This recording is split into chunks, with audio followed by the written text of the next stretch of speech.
how do you see cloud enabling or even driving changes to the management structure of IT organizations, their processes, and the one that comes to mind is, and I talked with a couple of you about this, is the traditional application development process versus evolving to DevOps.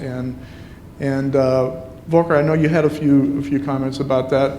You see a lot of customers shifting more rapidly in that direction? Yeah, and we see that happening for quite some time already. Not so rapidly in the enterprise, more in the startup community, where we see the need for smaller teams to work very closely together. One of the ideas of DevOps obviously is that there is no real huge difference, or there are no silos between developers and operations and the rest of the organization.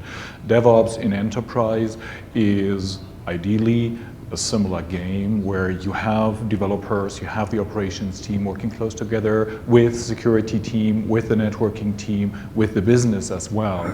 And the cloud being an ideal canvas, in a sense, to provide the infrastructure, to provide the environment for these collaborative, agile teams to be more productive and to deliver better, whatever better in this case means, better on very many different levels, better results in a more predictable way. Okay.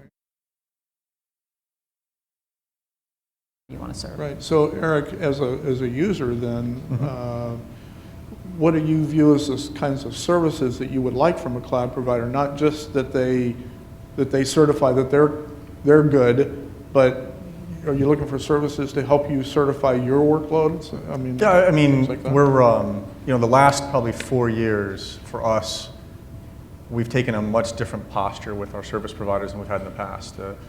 4 years ago it was mostly around SLAs and costs and things like that.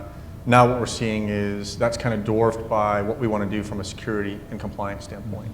And so we're making greater demands. Log files is a really easy one, right? Which is you will give us your log files, we will scan them, we'll scan your infrastructure, we'll identify vulnerabilities, you will then go patch those and all that stuff. So it's just a kind of a different relationship. I think the other aspect of it is, and you and I talked about this the other day, right, is internally it's getting the organization to move at that speed too. Right? Because we go out to service providers, we make these demands, we then turn around and we want to follow a waterfall process inside in an agile world where you need a legal review, you need a security review, you need a compliance review, and they can't take 3 weeks or 4 weeks or 2 months or whatever. You've got to do those kind of real time. And how do you do that? Right. And I think that the marrying of those two worlds right now is very, very interesting.